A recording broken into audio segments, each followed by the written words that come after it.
সবার প্রথমে লবণ হলুদ মাখানো কাতলা মাছ ভেজে নেব।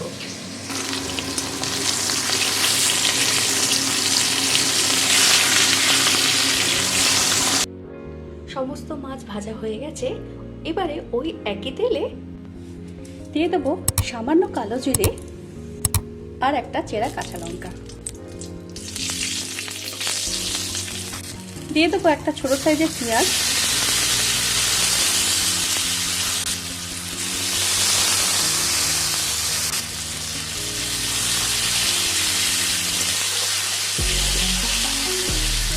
পেঁয়াজ যখন হালকা ভাজা হয়ে যাবে সেদ্ধ করে রাখা আলু দিয়ে দেবো।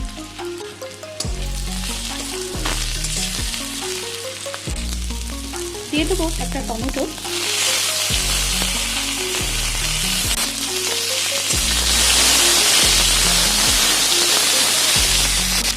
এবারে দিয়ে দেবো পরিমাণ মতো লবণ আর দিয়ে দেবো হলুদ গুঁড়ো।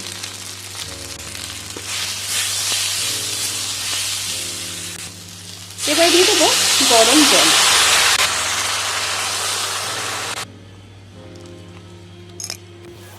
হাফ চামচ দিয়ে দেবো লঙ্কার গুঁড়ো। পরিমাণটা আপনারা আপনাদের মতো করে দেবেন। ভালো করে আমি ঝোলটা ফুটিয়ে নেব।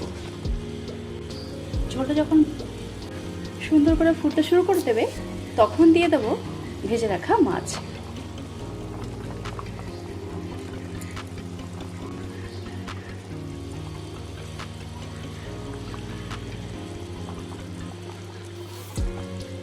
এরকম করে পাতলা পাতলা ঝোল দুপুরে ভাতের সঙ্গে অপূর্ব লাগে।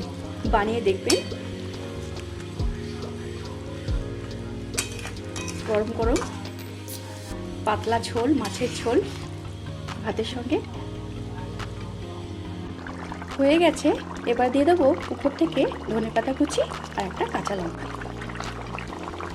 এবার আমি নামিয়ে নেব।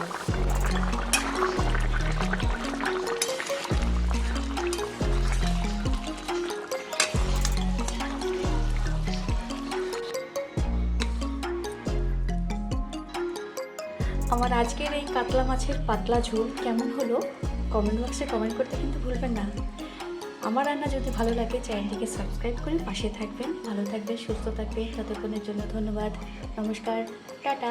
দেখা হচ্ছে পরের কোনো ভিডিও। সবাই খুব ভালো থাকবেন।